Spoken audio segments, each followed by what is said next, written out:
എവിടെയായിരുന്നു ഇന്നലെ രാത്രി മുഴുവൻ? ഇന്നലെ രാത്രി പാതി ചത്തൊരു ശവത്തിനെ നാട്ടുകാരെല്ലാം കൂടെ എന്നെ മടിയോട്ട് വെച്ചെന്നില്ലേ? അവളെ താങ്ങി പിടിച്ചോണ്ട് ഞാൻ ആശുപത്രിയിലോട്ട് ചെന്നു. അവിടെ കുറെ പണ്ടാരങ്ങൾ എന്നെ പിടിച്ച് വലിച്ച് ആശുപത്രിയിലോട്ട് കയറ്റി. എന്നിട്ട് ഏതാണ്ട് ചവറ് പേപ്പറിലൊക്കെ ഒപ്പിടാൻ പറഞ്ഞു.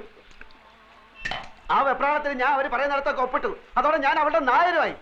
എന്നിട്ട് ഈ പെട്ടി എന്റെ തലയിലോട്ട് വെച്ച് എന്നിട്ട് അവിടെ കുത്തിരിക്കാൻ പറഞ്ഞു. എങ്ങനെയെങ്കിലും ഇതും കൊണ്ട് രക്ഷപ്പെടാന്ന് വിചാരിച്ചപ്പോൾ നിന്റെ മുടിഞ്ഞ മാമ ഒലക്കയുടെ മൂടും അന്വേഷിച്ചോണ്ട് കുറെ പോലീസുകാരായിട്ട് അവിടെ കളഞ്ഞു നടക്കുന്നു. ഇനി അയാളുടെ കണ്ണിൽ പെട്ടിട്ട് പുലിവാലാക്കണ്ടെന്ന് കരുതി നിധി കാക്കുന്ന ഭൂതത്തെ പോലെ ഈ പെട്ടിയും കെട്ടിപ്പിടിച്ചോണ്ട് ഞാൻ അവിടെ ഇരിക്കുക. നേരം വെളുത്തപ്പോ അവളുടെ തന്തയും കുറെ ആൾക്കാർ ഒരു പട പോലെ അലറി വിളിച്ചോണ്ട് ആശുപത്രിയിലോട്ട് വന്നു. ആ തന്ത എന്നെ കണ്ടത് അലച്ചുകല്ലേ എന്റെ കാലിലോട്ടും പിന്നെ അവിടുത്തെ തലയും കുത്തി താഴോട്ടും. വെട്ടിയിട്ടവൾ ഒരു സൈഡിലെ പെണ്ണും അവസാനത്തെ വലിയ വലിച്ചോണ്ട് തന്ത അപ്പുറത്തും. ആ തക്കത്ത് ഞാൻ പെട്ടി എടുത്തോണ്ടെങ്കിൽ ചാടി. അവൾ ഏതാണ്ട് കോടീശ്വരന്റെ മകളാണെന്ന് പറഞ്ഞ അതിലുണ്ടോ ഇരുത്തി. നീ ആ പെട്ടി നോക്ക്, അതിന്റെ അകത്ത് എത്ര രൂപയുണ്ടെന്ന് എനിക്ക് അറിഞ്ഞൂടാ. ചെറുതാണെങ്കിലും വിലയുള്ള പെട്ടിയാ. അകത്ത് കാര്യമായിട്ട് എന്തെങ്കിലും കാണാണ്ടിരിക്കില്ല. നിനക്ക് എന്റെ പേരറിയോ? അപ്പക്കുട്ടൻ നായർ. അത് പണ്ട്, ഇപ്പൊ ആൽഫി. ആൽഫി? അതെന്തോ തിന്നുന്ന സാധനത്തിന്റെ പേരല്ലേ? അല്ല, അത് കുൽഫി. അതെ, കുൽഫി. ഇത് ആൽഫി, ആൽഫ്രഡ് ഫെർണാണ്ടസ്. ആ പെണ്ണ് തന്തയായിട്ട് പിണങ്ങിയിട്ട് പ്രേമിച്ച് കെട്ടിയവന്റെ പേര്.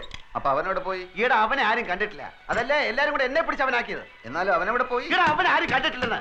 ഈ പെണ്ണ് മാത്രമേ കണ്ടിട്ടുള്ളൂ. അവള് കണ്ണും മൂക്കും തളർന്ന് നടക്കുന്നതുകൊണ്ട് വാ തുറന്നൊന്നും മിണ്ടാൻ കഴിയുന്നില്ല. എന്റെ ഗതികളല്ല എന്ത് പറയാൻ. എന്നാലും അവനവിടെ പോയി? അവനെ കണ്ടിട്ടില്ലെന്ന് പറഞ്ഞാ തുറന്നു. ഇതെന്താ വലിയ പെട്ടിക്കകത്തൊരു ചെറിയ പെട്ടി? വെട്ടിയല്ലടാ, കമ്പ്യൂട്ടർ.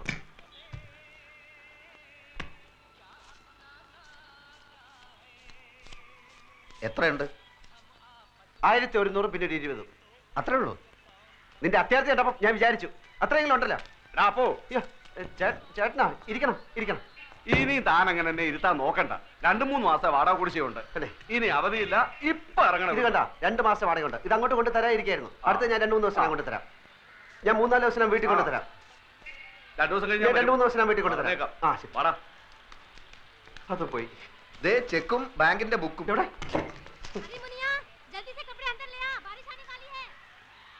എന്റെ അമ്മോ, 23 ലക്ഷം അവളുടെ അക്കൗണ്ടിൽ ബാങ്കിലുണ്ട്. പടച്ചോനെ, 23 ലക്ഷം! ചെക്ക് ബുക്ക് ഉണ്ട്, നമുക്ക് എഴുതി എടുക്കാം. എഴുതി അങ്ങോട്ട് കൊടുത്ത ഉടനെ കാശ് എടുത്ത് തരാൻ നിന്റെ പാപ്പ അവിടെ മാനരാ? ഒരു വസ്തു അറിഞ്ഞൂടാ. ഇവിടെ അവള് ചെക്കിൽ ഒപ്പിടണം. മണ്ട മുത്തപ്പ. ഓളും ബാപ്പയും മയ്യത്താവുന്നല്ലേ ഇനി പറഞ്ഞത്? രണ്ടിന്റെ കിടപ്പ് കണ്ടിട്ട് കാറ്റ് പോണ ലക്ഷണമാണ്. അങ്ങനെ കാറ്റ് പോയാ പിന്നെ 23 ലക്ഷം ആർക്കാ? ഓളെ പുയ്യാപ്പിളക്ക് എന്ന് വെച്ചാ നിനക്ക്. അപ്പൊ ഒറിജിനൽ ആൽഫി വരും, ലക്ഷവും കിട്ടൂല, ആൽമാറാട്ടത്തിന്റെ പേരിൽ കേസാവും.